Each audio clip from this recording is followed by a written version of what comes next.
Good morning po sa ating lahat. Kamusta po mga kapatid? How are you today?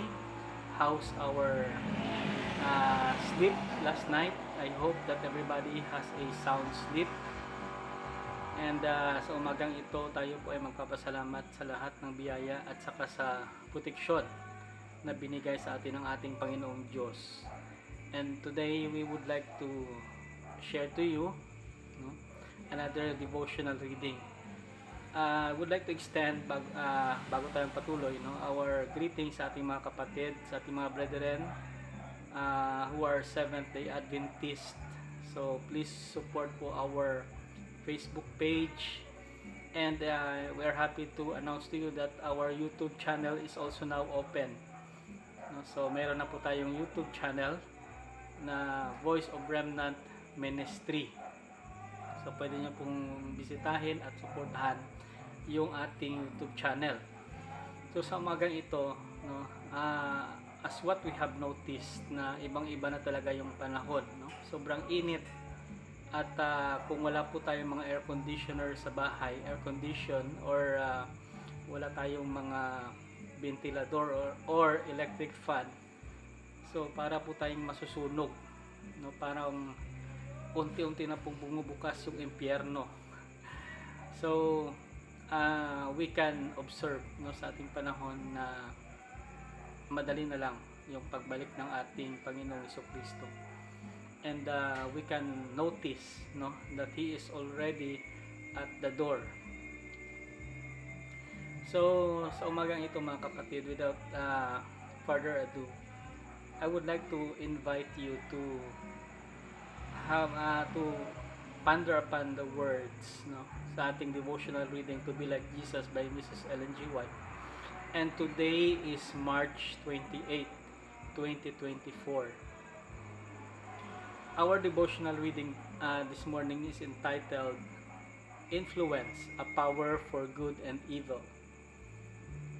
Ephesians chapter 4 verse 30 and 32, it says here, Do not grieve the Holy Spirit of God, by whom you were sealed for the day of redemption. Be kind to one another, tender-hearted, forgiving one another, even as God in Christ forgave you. The life of Christ was an ever-widening, shoreless influence, an influence that bound Him to God and to the whole human family. Through Christ, God has invested men and women with an influence that makes it impossible for them to live for themselves.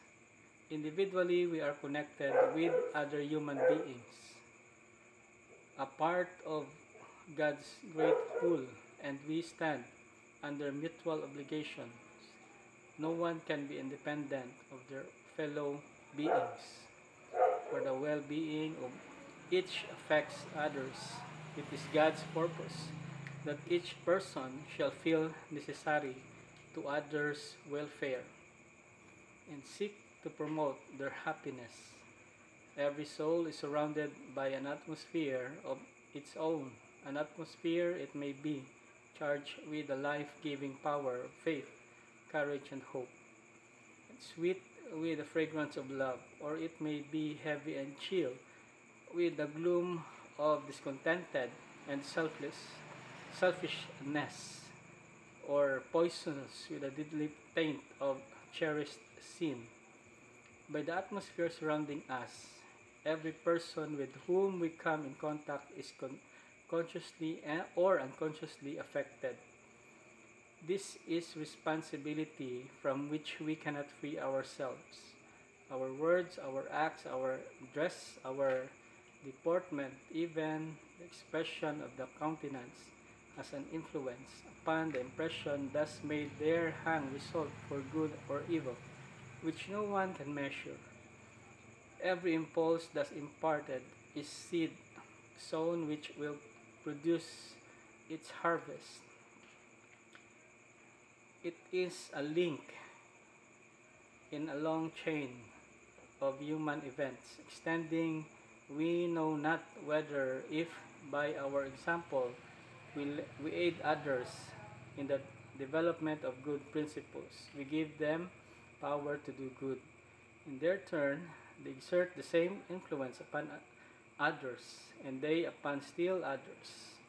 Thus, by our unconscious influence, thousands may be blessed. Throw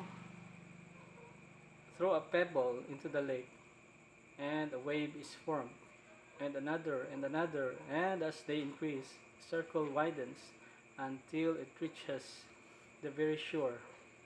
So, with our influence, beyond our knowledge or control, it tells upon others in blessings or in cursing.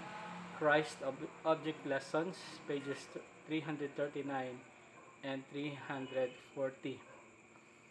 So we have this saying that goes, what comes around goes around. Diba? Kung ano yung ginawa natin sa ating kapwa, yun din yung ating matatanggap. So we have this what we call golden rule. Kung ayaw mong gawin sa'yo ng iba, huwag mo rin gawin sa iba ang ayaw or hindi mo gustong gawin sa'yo. So it is very important, our decisions is very important in lives because we have this what we call influence. So ano nga ba yung mga influence na ating binibigay sa ating kapwa? So we have this saying, no man is an island. Sometimes, yung ating mga ugali, it can affect others. If we are in a good mood, if we have noticed kung good mood tayo, nagiging good mood din yung ating mga kasama sa ating mga trabaho o kahit saan man tayo. Therefore, it is very important to note that in everything we do, siguraduhin natin na maganda ang naidudulot sa ating kapwa.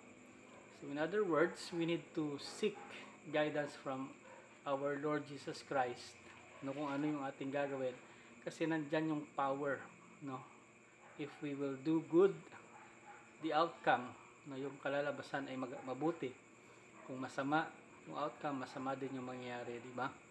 So I hope that we learned something from our devotional this morning, and as we go along sa ating mga kasama sa trabaho o kahit saan man tayo, yung karakter ng ating Panginoong Kristo yung makita sa atin.